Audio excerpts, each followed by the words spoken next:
7 p.m. This is a regular meeting of the Cedarburg Board of Education and is a public meeting. Prior notices have been placed in the district and additional copies were forwarded to the news graphic and Journal Sentinel. Item 3 is the Pledge of Allegiance. I pledge allegiance to the flag of the United States of America and to the republic for which it stands, one nation, under God, indivisible, with liberty and justice for all.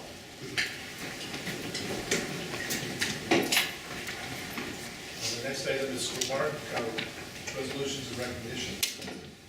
Wisconsin Department of Public Instruction, a proclamation, whereas for more than 30 years the school breakfast program has contributed to the health and educational development of our state's children by making nutritious breakfasts available in Wisconsin schools, and whereas the school breakfast program plays an important role in promoting healthy eating habits of children and combating childhood hunger, and whereas recent studies indicate that students who eat breakfast have improved mathematics grades, reading scores, enhanced classroom attendance, reduced absenteeism and tardy rates, fewer nurses' visits, and improved psychological behaviors. And whereas school breakfast programs can significantly enhance the students' learning environment, allow children to concentrate on graduating with skills and knowledge they need to be successful in the workplace. For the further studies, a primary goal of every child, a graduate. And whereas an increasing number of schools are offering the school breakfast program as a means of better meeting community needs. And whereas during school breakfast week, we pay tribute to the many concerned individuals involved in this program, including state officials, school food and nutrition service professionals, school administrators, teachers, parents, local civic leaders, and many volunteers.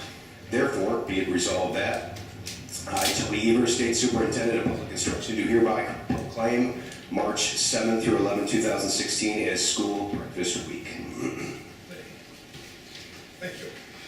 The next item, 4B, Jeff and C. Vote for Jeff Nelson.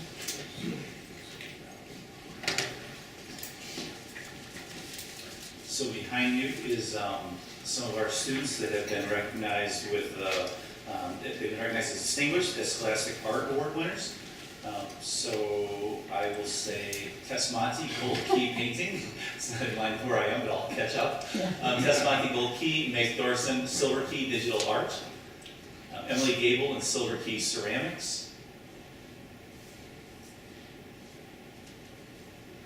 And we have all of our winners, which if you scroll back through, Emmy Erickson Stark, I guess she has Emmy Erickson first, but Katie Kiyakowski was a Silver Key in her digital art. She had pieces. And those are the gold key winners. So those are the key winners. Those are the silver or gold key winners that you have. Okay. Emmy Erickson was also in drawing. Sophia Hagenson was also in drawing. Michaela Mossberg was in painting. Emily Olson was in ceramics and glass. Lauren Rader in ceramics and glass. Megan Sundquist in digital art. And Shelby Zwinster in drawing. And for the students who are not shown on the slide. So congratulations to those students and those that received further award, which is great. That was down at the Milwaukee Art Museum. And then congratulations to the finalists in the 2015 National Merit Scholarships. So these students as juniors took the PSAT, and less than 1% of all juniors that take the PSAT in the nation move on to become finalists. There's 1.5 million juniors who take this test. So it's a very big honor for these students to have 4 students. That ties the most that we've had in the last 4 years. So Megan Griffin, Michael Hugh, Daniela Peters, and Xavier Schultes. Congratulations to those 4 students who are National Merit finalists. Great news, thanks.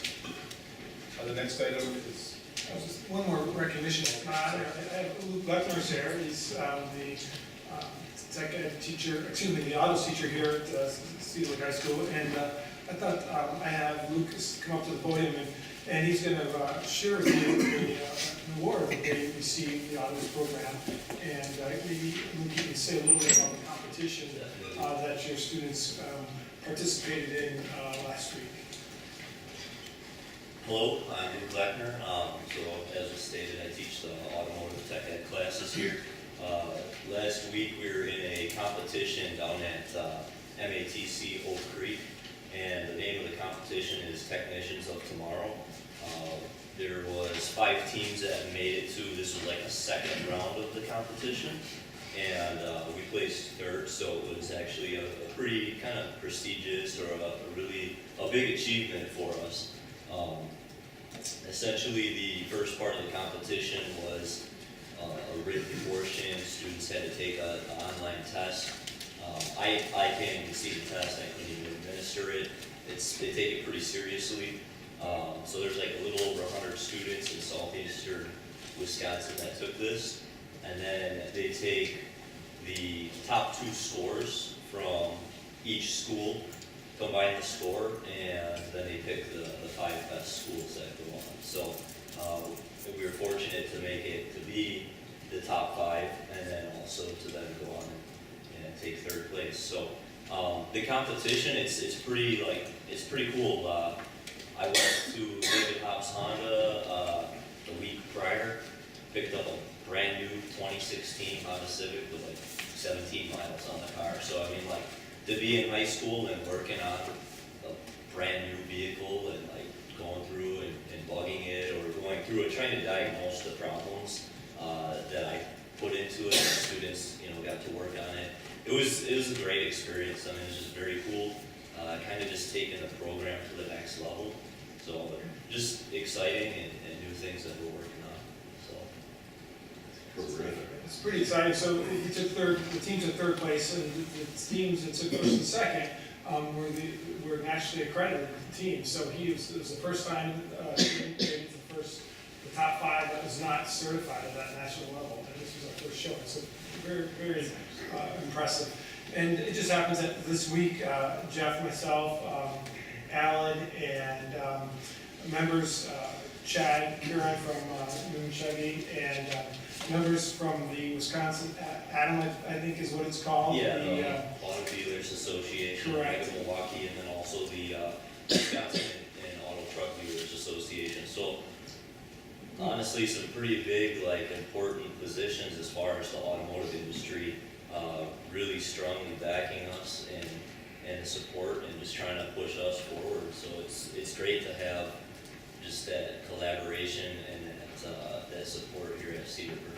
Absolutely. We came together this week for a meeting, and we had a meeting in the boardroom just to talk about what it would take to get our program accredited, and so that discussion has started, which is very exciting. And once you are accredited, it just opens up many opportunities to work directly with dealerships and manufacturers. So we're very pleased and proud of the work that the team has done. Congratulations. Thank you. Wonderful. Thank you. Oh, sure. Take your app and take yours. They did. But remember when we took the tour, I said, we're gonna catch Grafton, and you said you work on it, and you're in third, so Yeah. you're on your The way. interesting thing with that too is I kind of said, it's not like, and I'm not knocking a sports, position, like you're real competitive against each other. Grafton, I can't even say anything knocking them because we actually went over to Grafton. Carl Hader over there, I student taught with him when I student taught, so he's been an excellent mentor for myself and just a reference. And we were able to work with him, kind of get more insight of what a competition, what to even expect. And so that was just a great bit of training. I mean, my 2 students and myself, we were there for a few hours the one evening, and then working on that brand new car over here throughout the weekend on and off. So it was really cool also when you see the Cedarburg students, chumming it up with the Grafton students. It's like, yeah, it's a competition, but it's like friendly competition. And these guys, they are what the competition is. They are the technicians of tomorrow. So it's cool to see that. So, Great, yeah. thank you again. The next item is item 5, regarding the consent agenda. Consent agenda. In your packet, board members, you'll find the minutes from the January 19, 2016 meeting for your approval. Also in there is the budget and finance statement. The board will review the district financial information, including the summary of accounts, check register, and the check detail. And the third item in the consent agenda is the personnel report, which is in there as well. Conrad, if you want to discuss it, mention anything like that? Sure. This evening before you, we have 1 teacher resignation from Ryan Davis, special education teacher at Webster. We have 2 teacher contracts for the 2016-17 school year, 2 math teachers at Webster, Aaron Andre and Wendy Blank. And then of our support staff, we have one person separated from the district, Kim Steppen, and two people who have come on board, Melissa Miller and Paul Gillett. We'd ask for approval of those changes. Is there a motion? I would move to approve the consent agenda. Second. Any discussion? All those in favor signify by saying aye. Aye. Any opposed? That motion carries. Go ahead. Next item, the superintendent notes. Just wanted to say a comment before Jeff comes up and does his presentation.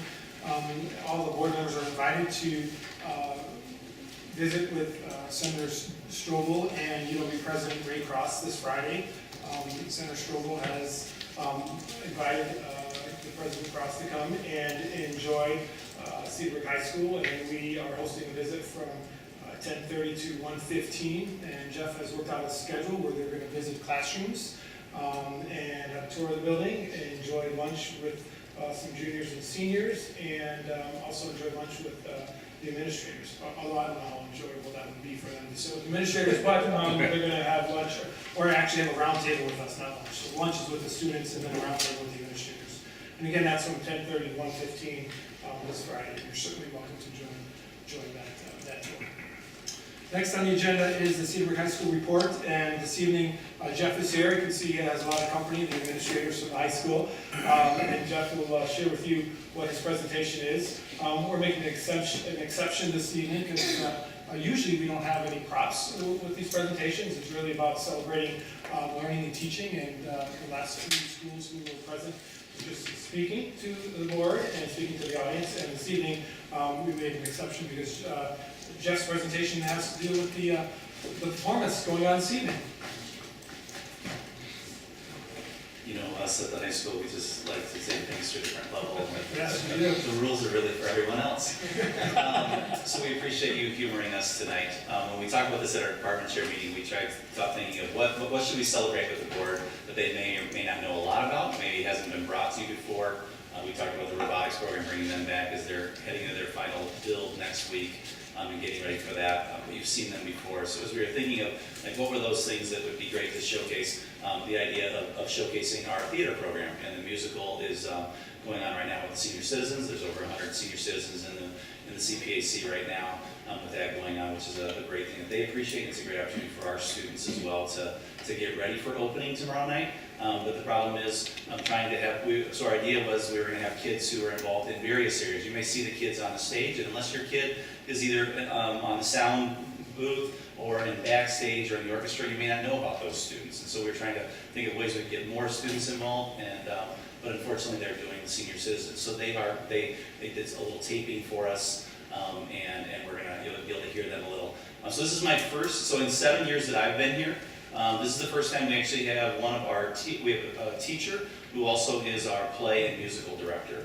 And so just as you think of like a coach being in the building, it would be the same with a director. So being able to have someone actually in the building, getting to know students, build relationships with students, not only during the school, not only after school at performances or practices, but also during the school day is really an invaluable thing. And the theater program is something that we should see growing at Cedarburg High School. We have 84 students involved in the musical this year, and this year we offer one semester of an acting class and one semester of a different acting class.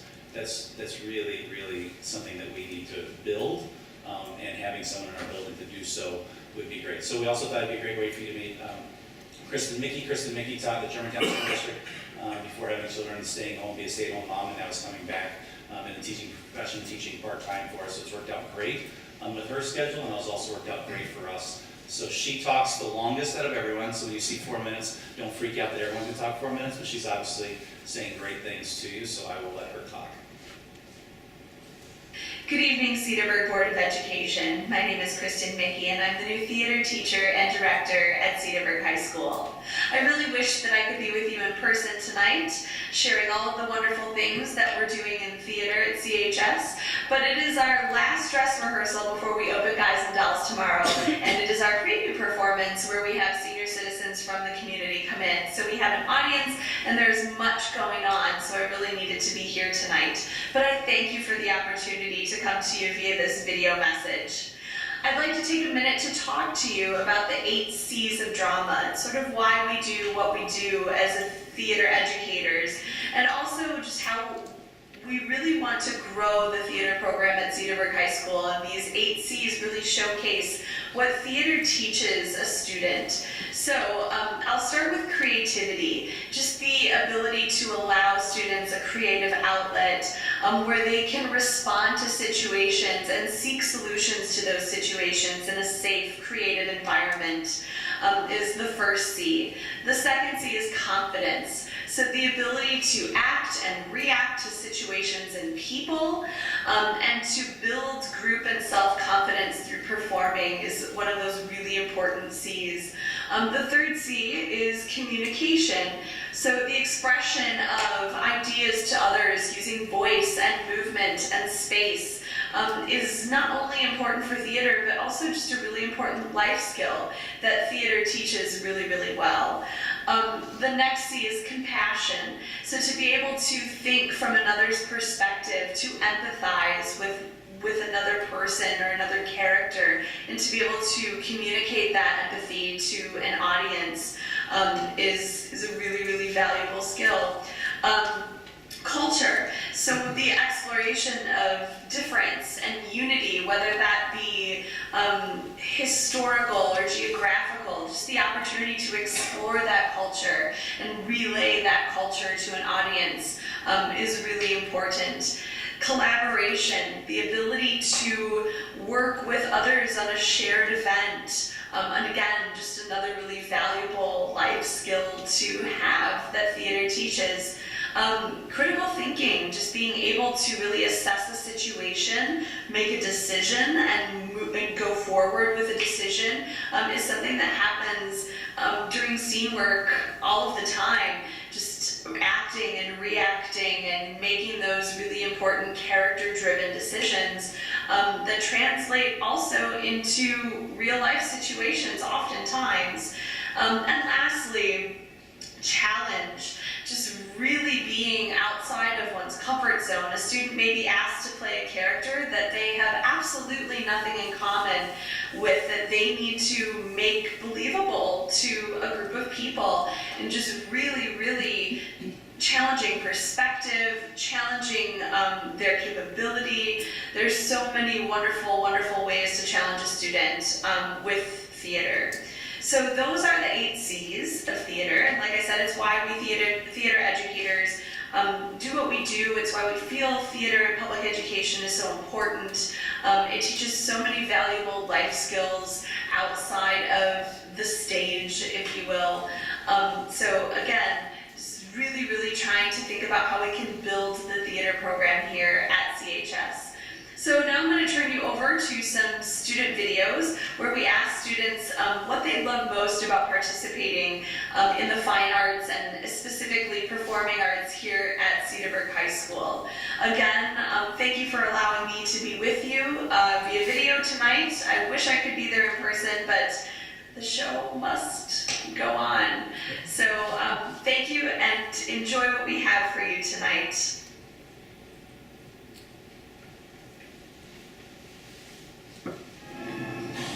Hi, I'm Rachel Gillespie. I'm a junior at Cedarburg High School. And what I like about performing arts is that it's a way for me to be creative.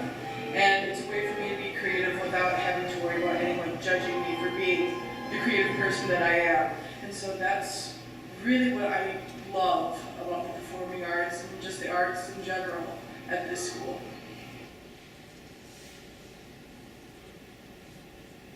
I'm Miranda, I'm in 9th grade, and my favorite part about the musical is getting the opportunity to really practice art and apply it to something that I can be proud of later while watching it.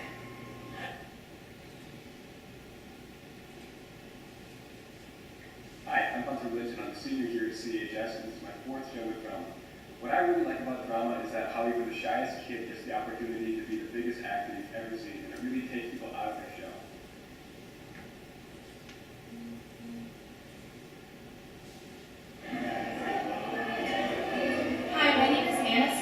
I'm a junior at Cedarburg High School. I really love working in pit orchestra because since our school doesn't have an actual orchestra, I really like playing instruments. And I think it's just a beautiful combination of music and rhythm and harmony. And it really makes me feel proud of what I can do in my too.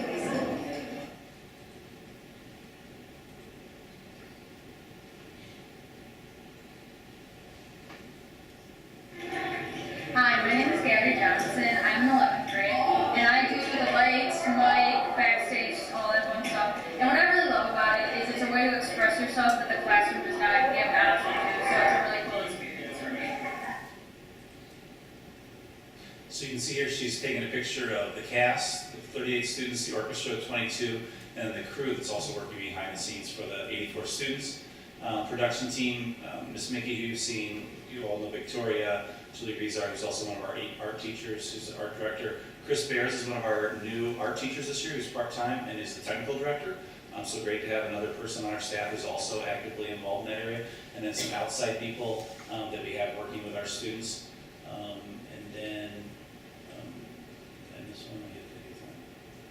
And so then she also thought about like brainstorm future course selections. So these are things that, thinking off the top of her head, and some thought has gone into these obviously, but things that we'll bring forward at various points, looking what's feasible, what would be the next step for us. There's a lot of different things that schools can offer that we don't offer. And so as we asked her to brainstorm some different ideas of things that could improve or increase the interest. Students obviously have a big interest in being involved in the theater. How could they be involved in some of those elective classes that would help them as they look at careers and so forth. And then a sneak peek of the little finale.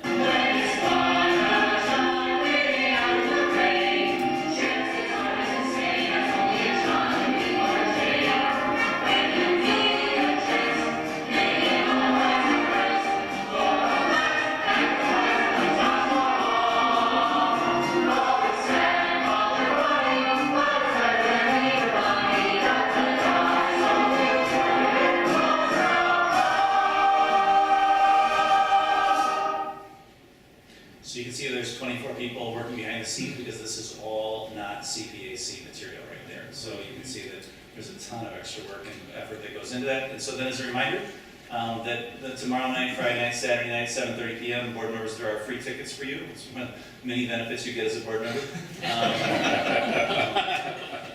And then on Sunday at 2 p.m., I did ask Kathleen as we came in, they are not sold out yet. They usually do get very full for the musical, and some nights will sell out. So if you haven't got your tickets yet, please stop down there and see them. And support Fine Arts here at Cedarburg High School. Thank you, Judge. Thanks, Judge.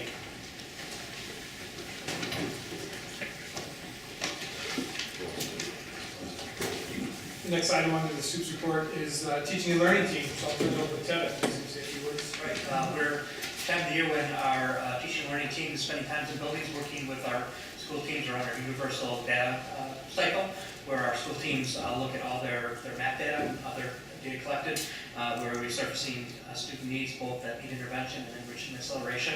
Teams are doing a great job. I enjoy seeing how teams are working through the new process. Alan and I and the teams have been kind of shoring that process up and building new components of it this year with our as we move our onboarding and helping teams look at that data.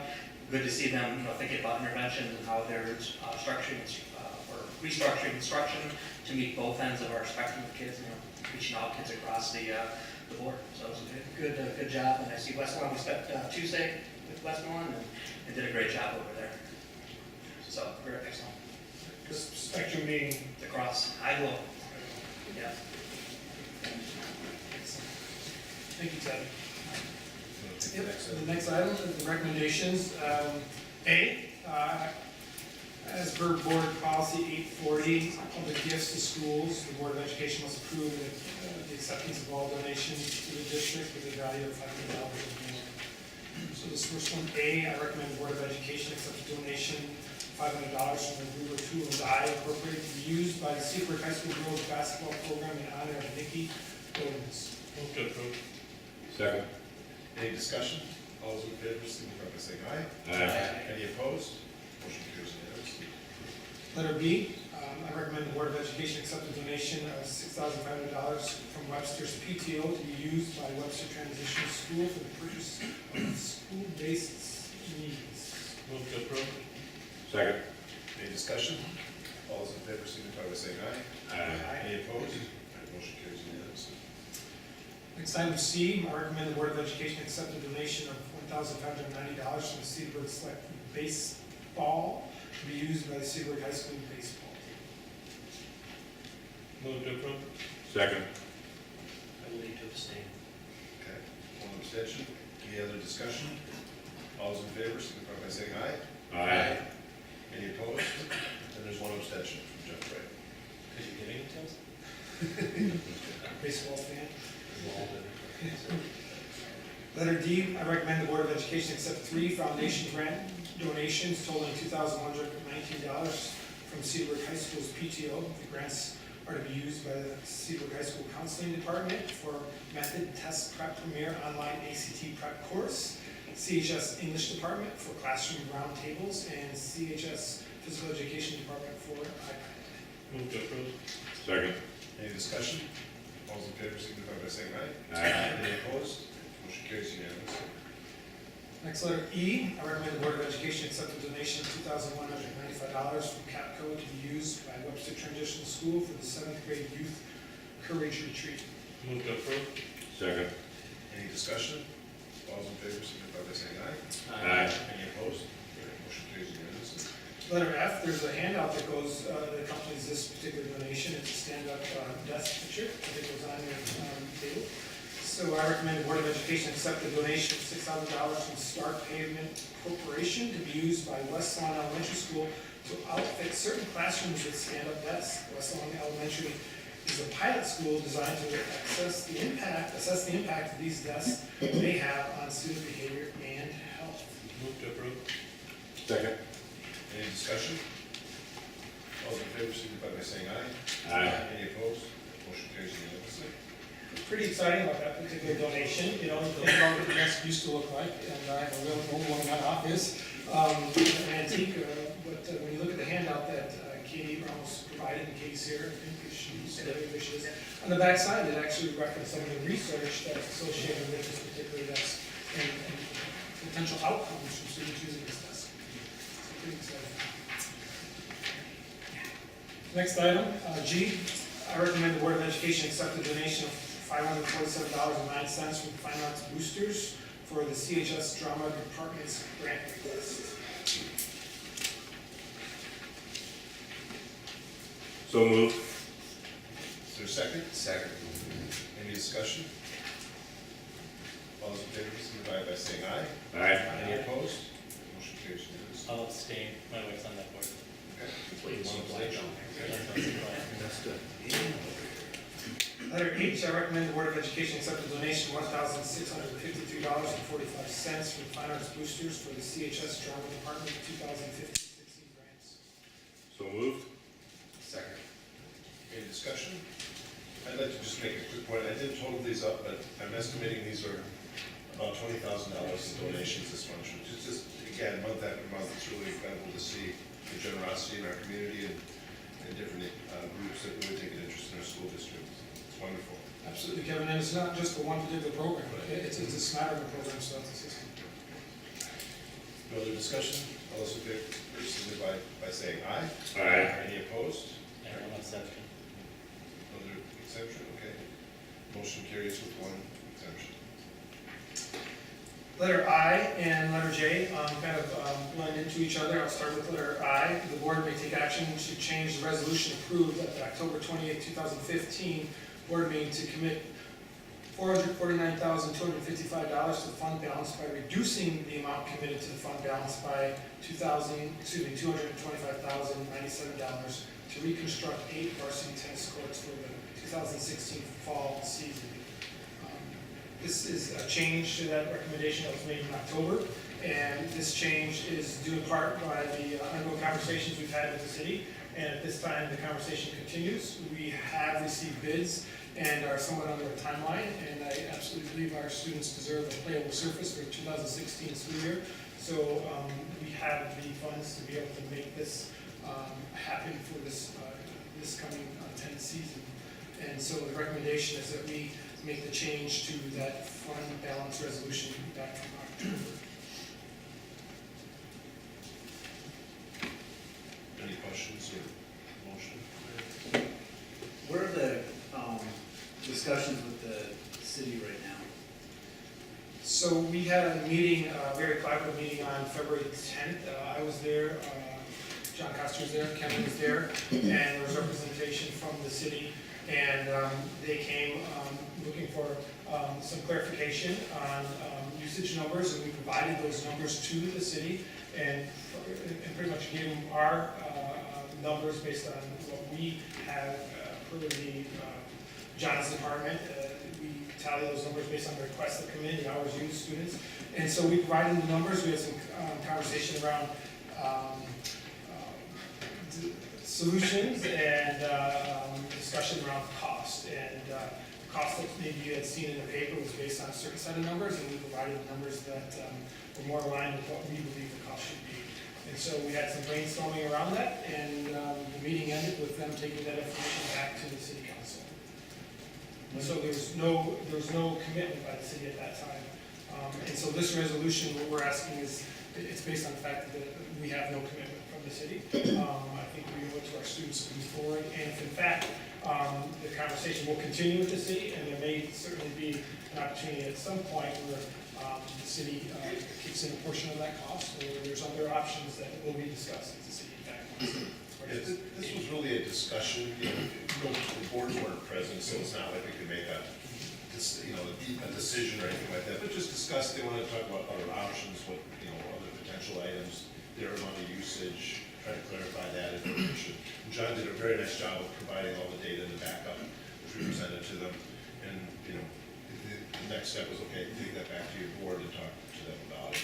But in the meantime, we felt, or I agree with this motion, that we need to commit to get this done, so we can get it done in the 7 months. And we don't lose the contract. Just my question is if they, because I think from looking at those numbers, they use it more than we do, but if they commit, we can put that back to fund balance legally. Then I'll move to approve the change. I'll second that. I've got a question for sure. The original idea was, or they had committed to originally was a 50-50 split. They decided they're not, maybe not going to do that, we don't know yet. If they don't, and we have to maybe do a fee for service kind of arrangement, something like that, how do we track that money? Does that money then go back into the fund balance, or what happens? Do we know? If that's what you wanted us to do, we would track it and make sure it went back into fund balance, so we would just offset it. Okay. So we'd get back to just a slower trickle, yeah. Maybe a different question, Mr. Peer Review, the motion we have in place here, and the urgency to move forward with the money we collect. Do we have to make another motion at some point if we want to move it back into fund balance, so we can put it in a fund in the meantime, if we do go that path? So I like your idea, Dave. Yeah, I think we have to kind of be, keep appraised what's going on that. So we're all. Okay. Sure. Just picking up on that theme and carrying it a step further. If the city chooses not to participate, how do we keep track of non-CHS usage of the courts to be able to determine whatever fees would be applied?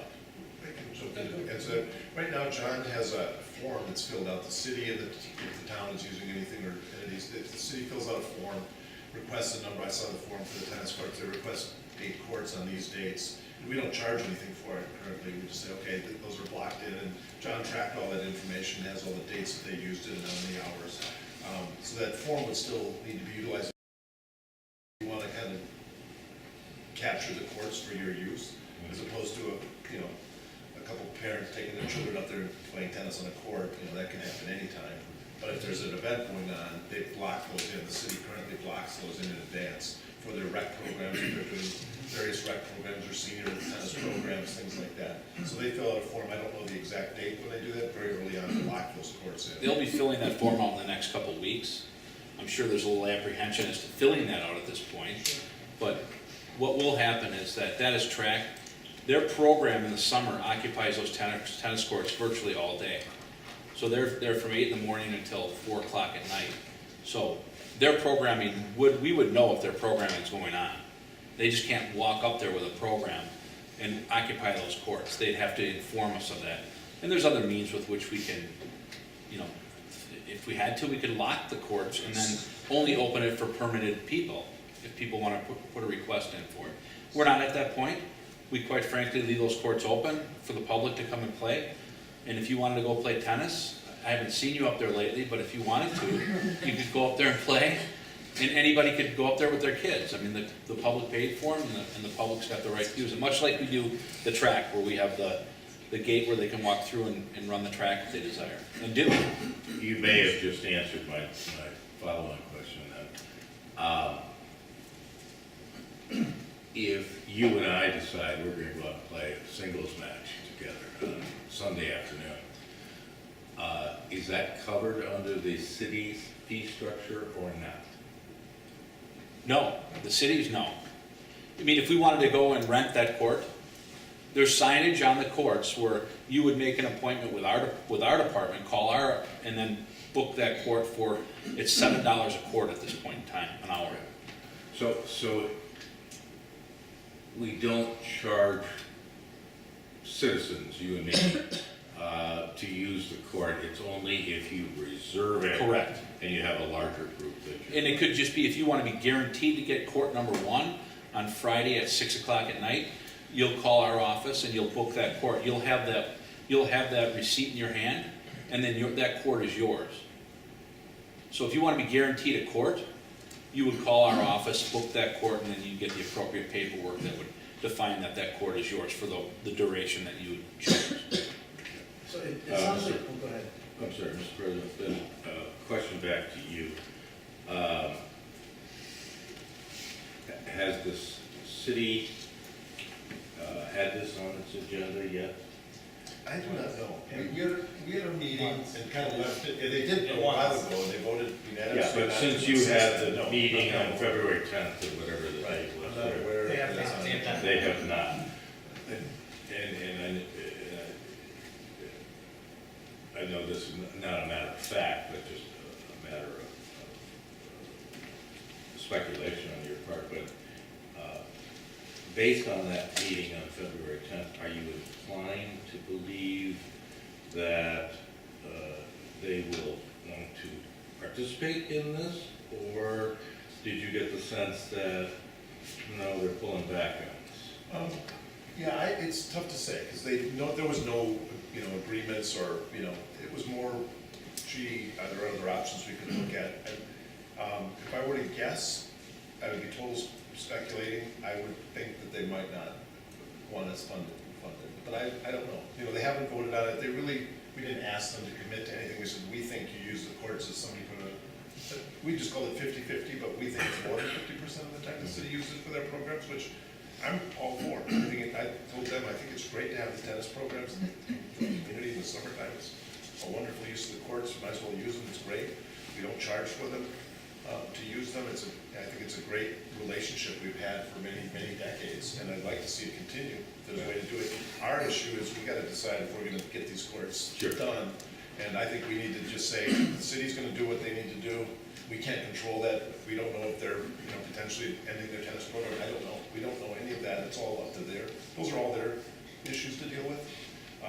We just need to say, we're getting our courts ready and ready to go. We'll make our decision to get it done, and we'll revisit this issue, what you're saying. Absolutely. The discussion will continue and go to the B&G committee, and then most likely it will become maybe a policy discussion if we are in fact going to institute some fee-based pay-as-you-go type situation. Absolutely. So what it does is puts us in a position, now the courts, we're funding the entire courts, and now when there is a reservation for a group, we have to decide what are those fees that are going to be assessed, if in fact the city decides not to contribute. My other question is, what is the timeline again, John, for getting this done on the courts? The construction timeline? Yes. Well, we needed to approve this actually as of the 15th. Right. I've got them to back this off, and I told them as of tonight, I'll even send them a text when the meeting's over. So we'll sign the contract tomorrow. we'll get this moving tomorrow, and then we're cutting stone for the construction process. The day our last tennis person is on that court, we're gonna start, depending on how far we go. And I've discussed this with Dave and Jeff, depending on how far we go. When we're done, they're gonna start tearing stuff down. We wanna get this going so we know and we're assured that start tennis next year, we're good to go. But those courts will be shut down for the majority of the summer. So we have time on JV our courts, side to obviously, figure out what we wanna do. great condition, still open. We're in good shape. Right, we've got 8, just to refresh everybody's mind, we have 8 varsity courts on Juniper, and then there's 6 courts by Webster courts, which are, we call them the JV courts, that were redone a number of years ago, again, on our cost. We didn't have any, I don't think the city committed to any costs. No, they did not. We had a grant or something. We did not get that. John, I got a question. It seems like we have the processes in place to, we have rentals and stuff like that. How hard would it be if the city decides not to have a tennis program? How hard would it be to sort of fill that gap? And would it be a lot of work, or is it something that's pretty easy to do? I think it would be a lot of work, but I think what we could do is, I don't see that happening, quite frankly, because this is difficult to say, but I don't know that the numbers that they provided us with are in sync. We kind of did our own calculations with how profitable this could be or how not profitable this would be. I think that if we schedule this and we had the appropriate people, somebody is teaching that tennis program, whether it's us contracting with them or the city contracting with them.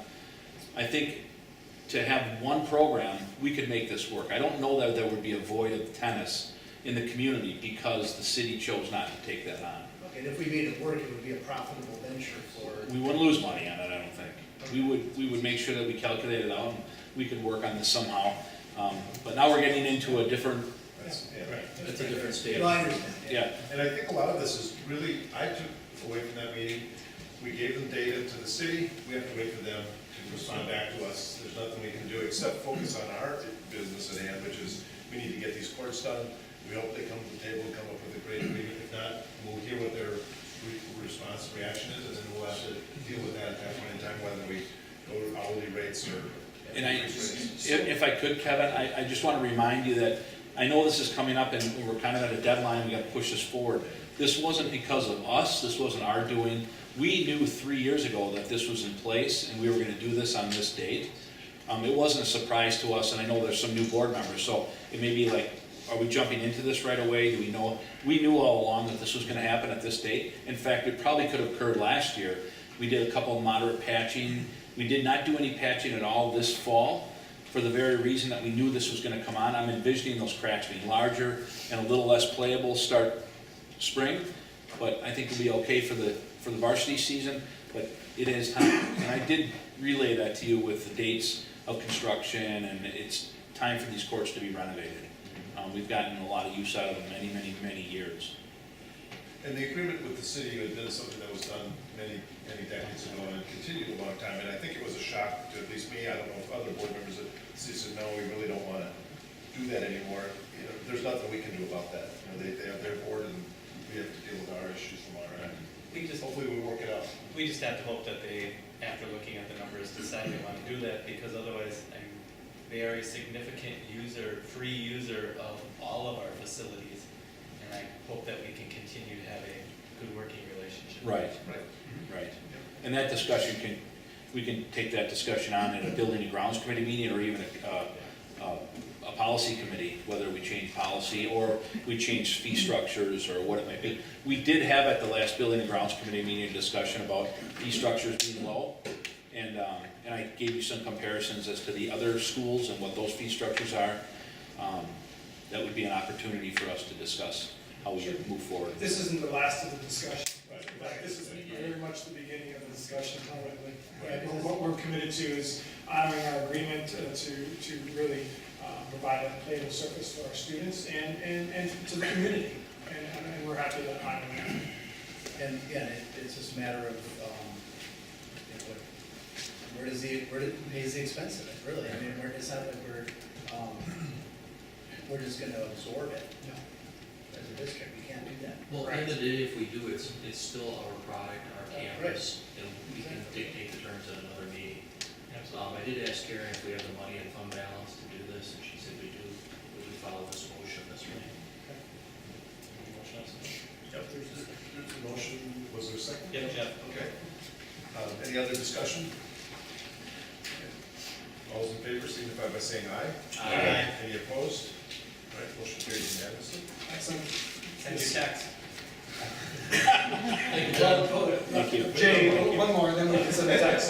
The last action item, the board may take action to approve the bid presented to the Building and Grounds Committee meeting of January 11, 2016 to reconstruct the 8 varsity tennis courts for the fall, for the 2016 fall season. The total cost estimate of the project is $450,194, which includes design costs, construction, and construction oversight.